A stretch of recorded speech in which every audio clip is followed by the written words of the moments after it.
See, this is why I never had kids. They take over your life. This is a review of the Star Trek The Original Series episode, And the Children Shall Lead. If you have not seen this episode and you don't want to know which random, vaguely threatening image to show to Sulu to absolutely scare the pants off of him, be warned, spoilers beyond this point. A lot of people, including a lot of you from the comments on last week's video where I announced that this was the next review, consider this to be the worst episode of Star Trek ever. Having watched it this morning for the first time in many years, I've got to tell you, it's pretty bad.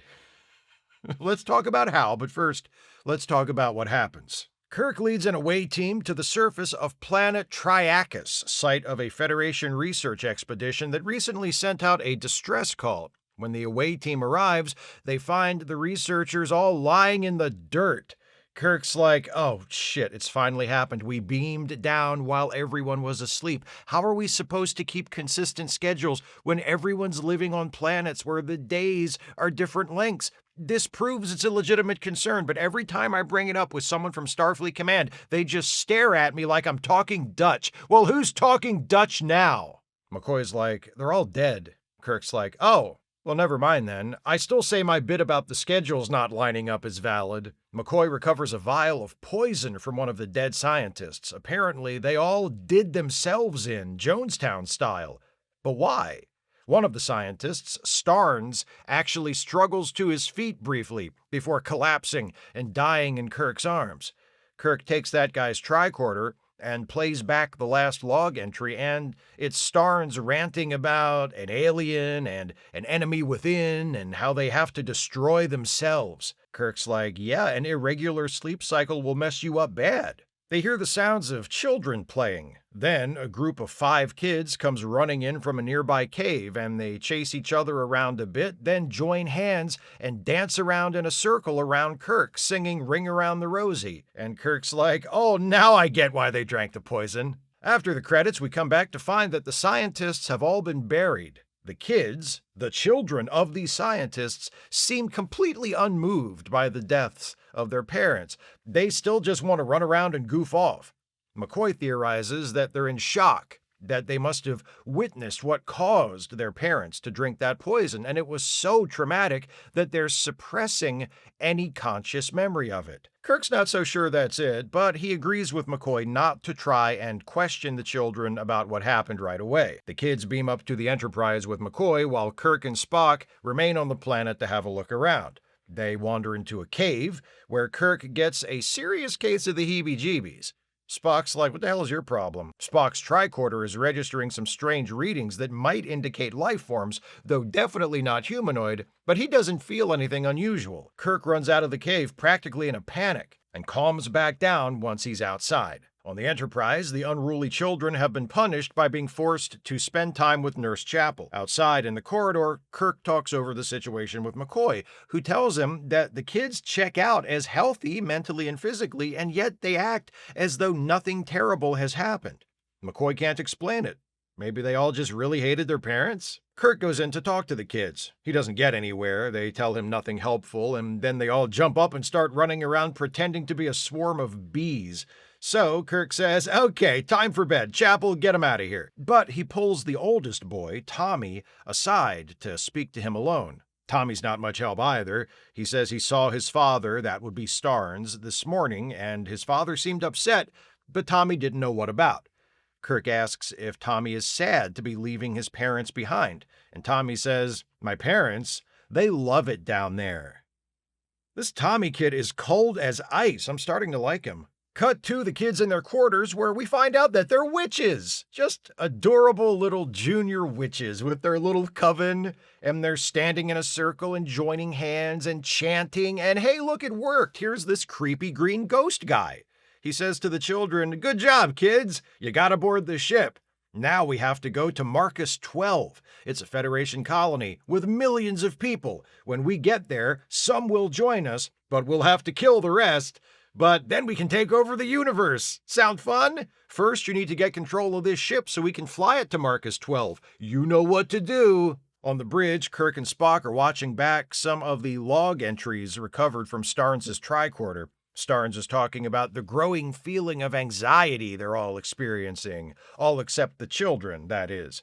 Starnes also mentions that the expedition had found evidence of a past civilization on the planet that was destroyed by a natural disaster, but it seems that one member of that civilization took refuge in the Cave of Anxiety. Tommy enters the bridge, sees what Kirk and Spock are watching, and makes a fist and shakes it like he's playing paper, rock, scissors, but he never actually shoots. Or he's just playing rock constantly, which is very poor strategy, and the monitor fritzes out. Tommy says, "Captain Kirk, can you take us to Marcus 12?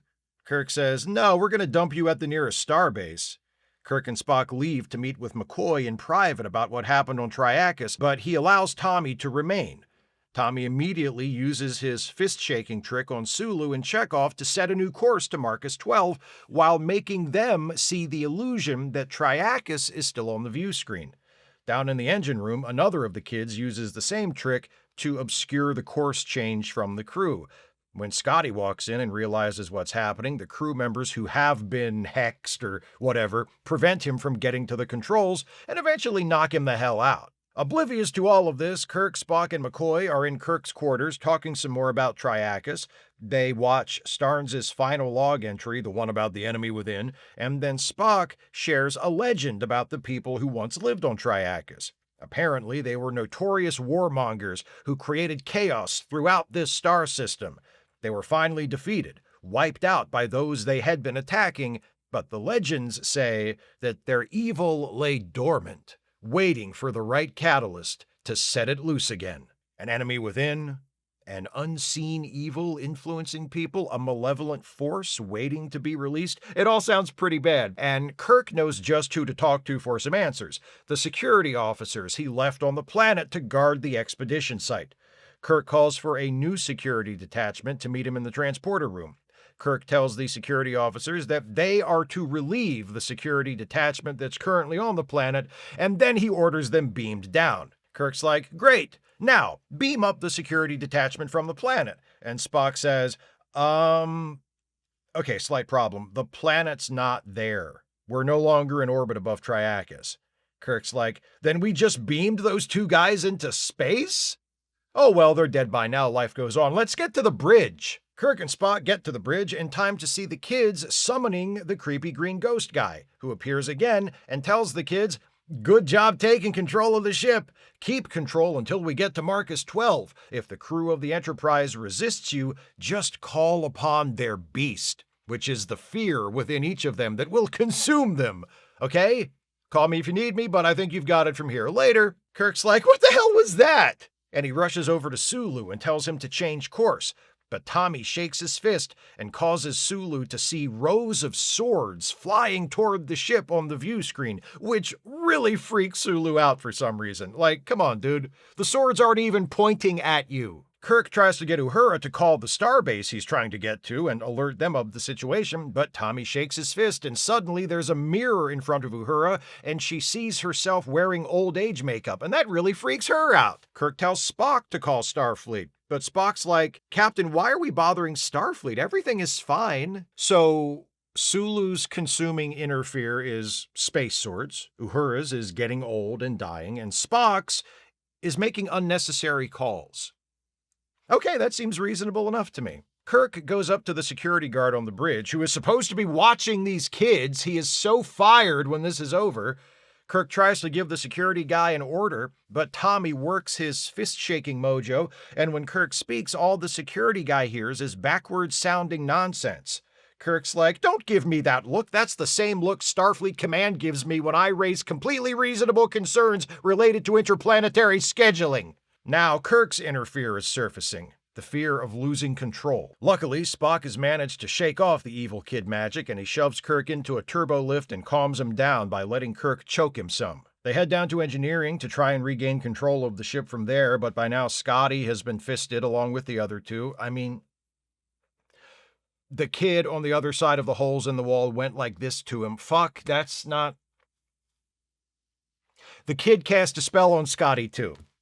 And when Kirk and Spock show up, Scotty and the other engineers run them out. In the corridor outside, Spock's like, "These kids are dangerous. They're threatening this entire ship and everyone on it. If we can't find a way to snap them out of it, I mean, we're gonna have to do something." "You mean kill the children?" "I didn't say that. That's clearly what you were insinuating. I was just pointing out that we're gonna have to stop these kids somehow. You said we should kill them." "I didn't say we should kill them. I said we might kill them because you said it first." Up walks Chekhov and a couple of guards along with Tommy. Chekhov tries to arrest Kirk, but that doesn't work out, and Kirk and Spock wind up having to kick a little ass. Tommy runs back to the bridge. Kirk follows him, and Spock joins them before too long as well. Kirk says to Tommy, "Why don't you summon your creepy green ghost guy? I've got a few things I'd like to say to him." Tommy's like, "Maybe I don't feel like it." So Kirk turns to Spock and says, "Play back that chant the children used the last time to summon the Gorgon." "The hell is the Gorgon?" "The thing, the creepy green ghost guy." "It's called the Gorgon?" "Well, what am I supposed to call it? Jeff?" "Play back the chant they used to summon Jeff. Does that sound better?" Anyways, Spock plays back the chant, and the other kids come to the bridge, and then Jeff appears wanting to know who summoned him. Kirk says, "I did. You suck, and I'm gonna fight you." Jeff says, "You're gentle and full of goodness. That's some weak shit. You must be eliminated." Kirk says, "You want gentleness? Check this out." And he tells Spock to show the kids video taken from Starnes' tricorder of the kids and their parents having fun on Triacus. The kids like seeing this. It makes them happy. Then, wham! Dead parents! Dead parents! The kids don't like seeing this so much. It makes them cry. Jeff is like, "What are you crying about? They had to be eliminated. They were against us. You are my future generals. We will exterminate all who oppose us." But the kids just keep crying. Kirk's like, "See? Your hold over them is broken. They don't want to exterminate anyone. Their young Republican phase is over." And Jeff's face turns all gross, and he's like, "You suck," and he vanishes. McCoy walks in like, "Hey, crying children, my favorite." He tells Kirk now that the kids are no longer suppressing their grief over the deaths of their parents, he can help them begin to deal with what happened to them. Kirk orders Sulu, who no longer sees those scary space swords, to take them to the nearest starbase, and that's it. All's well that ends well for the crew of the Enterprise and this band of emotionally scarred orphans. So, okay, where do I even start? How about this? There's a good episode in here somewhere. Kirk, Spock, and McCoy beam down to a planet to find a bunch of scientists dead, apparently by their own hands. That's quite a note to open on. Then we learn that these scientists brought their kids along, and the kids are alive and feeling just fine, not the least bit upset by the fact that the corpses of their parents are just lying on the ground all around them. Then Captain Kirk discovers a cave of anxiety right next to the site where they found the dead scientists, and it's the same cave we saw the kids happily emerging from at the beginning. This is not a terrible way to start an episode. In fact, I would go so far as to say that it is an inherently intriguing scenario, one which naturally raises several questions. Questions like, what happened? Why did the scientists all drink poison? Why are their kids acting like this? Did the kids have something to do with what happened to their parents? Do the kids even realize something did happen to their parents? And more. Questions that could serve as the foundation for a very good episode, as Captain Kirk and his crew search for the answers. I'll go yet another step further and add, the child actors that got to play the kids are pretty good.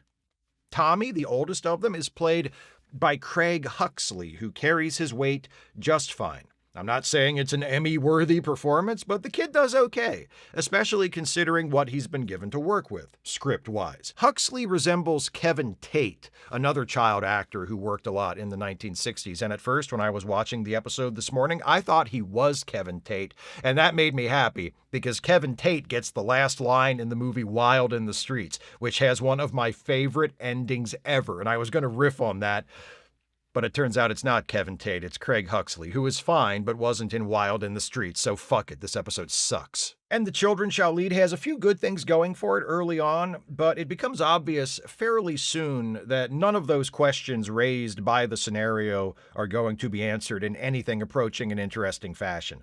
It feels like the writer got that initial concept, but had no idea where to go with it and wound up just settling on some half-assed shit about the kids being controlled by an evil alien ghost guy. The thing is, a lot of stories run into a similar problem. When you begin your story by posing a really intriguing question or by setting up a compelling mystery, you're setting yourself up for failure as a storyteller if you don't have the goods where the payoff is concerned. You want the answers to the questions to be just as intriguing, if not more so, as the possibilities the people in the audience are imagining. You want the solution to the mystery to be satisfying and clever, to feel like it comes out of nowhere, but to make perfect sense in hindsight. That's a tall order, and it can be very difficult to pull off, and lots of very fine writers have struggled with it. But one thing's for sure, if the best you can come up with is the kids are being controlled by an evil green alien ghost guy, you're fucked. There's a lack of imagination that grows more and more evident as the episode goes on, and which is exacerbated by the general sloppiness of the writing. The green ghost guy, whom Kirk just suddenly starts referring to as the Gorgon without explanation, has given the kids the ability to control other people. But what does that mean exactly? What are they doing? They can just cause people to see things that aren't there, like when they trick Sulu and Chekhov into thinking they still see Triacus on the view screen after the Enterprise has left for Marcus 12. But then the green ghost guy tells them they can evoke the beast within the others, which apparently means confronting them with their deepest fears. Okay, so Sulu's deepest fear is apparently space swords. It's easy to make fun of that, and I do, but hey, maybe the space swords just represent Sulu's fear of the Enterprise being destroyed. He's in charge of flying the ship. His greatest fear is flying the ship into some peril that it can't survive. That makes sense, I guess. Uhura's fear is getting old and sick and suffering a lingering, painful death. I mean, as far as deep fears go, that's a pretty common one. As with Sulu, the way Uhura's fear is presented on screen is kind of goofy, but the underlying idea is sound. Then we come to Spock, and yeah, never mind. The kids just make Spock think everything is fine and then move right on to Kirk, whose greatest fear is losing command of the Enterprise, which also pretty much tracks. Why doesn't Spock get a greatest fear? Have all the other crew members who are being controlled by the kids had to face their greatest fears as well? Are Scotty and those other guys in engineering being controlled through their fears? Or are they just being deceived by illusions like Sulu and Chekhov are initially? If showing people illusions is enough to trick them into doing what you want them to do, or at least trick them into allowing you to do what you want, why even bother with the fear thing? Or, as a writer, if you're going to do the controlled by fear thing, why not just do that, instead of muddying the waters with the illusions bit? Characters are forced to face their deepest fears is a worn-out cliche, but at least it's a straightforward concept we can grasp. I don't know what the hell is supposed to be going on here. Also, I know they're kids and therefore aren't the smartest or the most sound strategists, but even so, why does it take them so long to attempt to control Kirk and Spock? If they have the power to deceive, manipulate, bend others to their will, whatever, and their mission is to take control of the Enterprise, wouldn't Kirk and Spock be the first two people they'd shake their fists at? Use your head, Tommy. That's why you lose, buddy. They don't beat you out there. They beat you in here. The sloppiness and lack of imagination is most obviously exemplified in the character, if you can even call him that, of the Gorgon, the creepy green ghost guy. He turns out to be a villain with the most generic goal and motivation possible: to conquer and rule. He wants to gain followers, kill all who oppose him, and basically set himself up as king shit of fuck galaxy. And to do this, he needs these children. For some reason. At first, I thought maybe he needed the children because they were easier to influence than adults. They're more naive, more susceptible to intimidation and manipulation. But that doesn't seem to be it. He wants to go to a planet with millions of people and raise an army, and it doesn't sound like it's going to be an army of nothing but children. So, if he's powerful enough to do that, or to believe he can do that, at least. Why doesn't he just directly take control of Kirk and the Enterprise crew when they show up at Triacus? Why bother having the kids do his bidding at all? He apparently needs the Enterprise to take him away from Triacus, so does that mean, despite his spectral appearance, that he is in some sense physically present on the ship once the kids beam up from the planet? He must be, right? Otherwise, what does a creepy green ghost guy need with a starship? But that being the case, what are we to make of the ending? When the children are forced to face their grief over the deaths of their parents and break free of the Gorgon's influence, the Gorgon's face deteriorates and he fades away. But does that mean he's dead? Or is he just unable to control anyone, but still floating around the ship invisible? In a better episode, these issues I'm bringing up would qualify as nitpicking, but in this case, this episode is composed of nothing but nits. It's so underthought and poorly put together that there's really nothing else to talk about. The Gorgon is played by Melvin Belli, and this is going to stun you when I say it, so make sure you are seated and prepared to absorb the shock. Melvin Belli was not an actor. I know! You can't even tell, right? Melvin Belli was an attorney, a very famous attorney, actually. He represented celebrities. He was the defense attorney of Jack Ruby, and the year after this episode originally aired, he was one of two lawyers, the other being F. Lee Bailey, asked for by name in a phone call to the San Francisco police by someone claiming to be the Zodiac Killer. Though he's not well known to many of us today, at the time, Belli was one of the most recognizable guest stars that had ever been on Star Trek. Not that it made any difference. The ratings for the original broadcast of this episode were slightly higher than those for the week before and the week after, but nothing special and nowhere near the peak for this season, never mind the series. So I guess some of the people who happened to be tuning into Star Trek that week anyway probably recognized him, but it's not as if droves of new viewers tuned in because they heard Melvin Belli was going to be on. They didn't miss much. As the Gorgon, Belli's delivery and manner give the impression of having been imported from an Ed Wood movie. He's definitely entertaining, but not in the way that was intended. As I said, he was not an actor. But he made appearances in a few movies and TV shows over the years, usually playing lawyers or judges or politicians, types that didn't demand much range. In fact, the same year he appeared in this Star Trek episode, he also made an uncredited appearance in the movie Wild in the Streets, which is an appropriate coincidence for several reasons, not the least of which being Belli's character here is so terrible to these children that it would be understandable if he turned them all against grown-ups permanently. Why, after dealing with the Gorgon, I wouldn't blame Tommy if he turned directly to camera and declared, "We're going to put everyone over 10 out of business." There we go. It was like medicating a cat using an oral syringe, but I got it in. Melvin Belli doesn't give the only memorably bad performance in the episode. Shatner's "I'm losing command, I'm losing the Enterprise, I'm alone, I'm choking you" breakdown is among his best worst acting of the series. But that's another of the big problems with the episode. Other than the stuff that's so terrible it comes back around and becomes ironically enjoyable, the show is shoddy, nonsensical, and worst of all, dull. Scenes like Nurse Chapel giving the kids ice cream, or Kirk and Spock speculating as to what caused the deaths of the scientists on the planet, or Gorgon explaining to the kids about their mission to control the Enterprise, just seem to go on and on and on. Many Star Trek episodes suffer from excessive padding, and this one is among the worst. But is it the worst episode of Star Trek, period? I don't know. Maybe?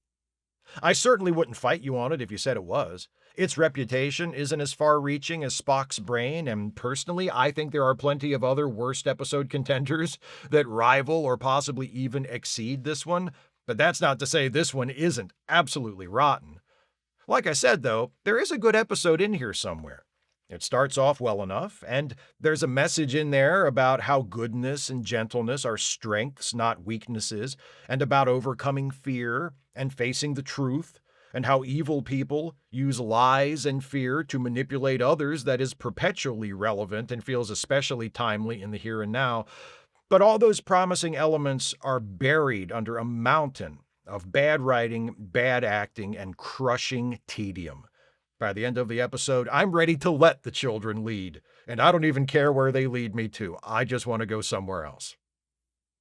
Those are my thoughts on And the Children Shall Lead. What do you think of this episode? Please share your thoughts with me in the comments. If you'd like to support this channel, and I sure wish you would, if you can afford it, you can do so by becoming a patron at patreon.com/Steve Shives, becoming a channel member by clicking the join button, or by making a one-time gift by clicking the thanks button, or via PayPal or Venmo. Links are in the description. Please join me next time as this grab bag batch of reviews continues. Next up, a review of a randomly selected episode of Star Trek the Animated Series. And that episode is The Lorelei Signal.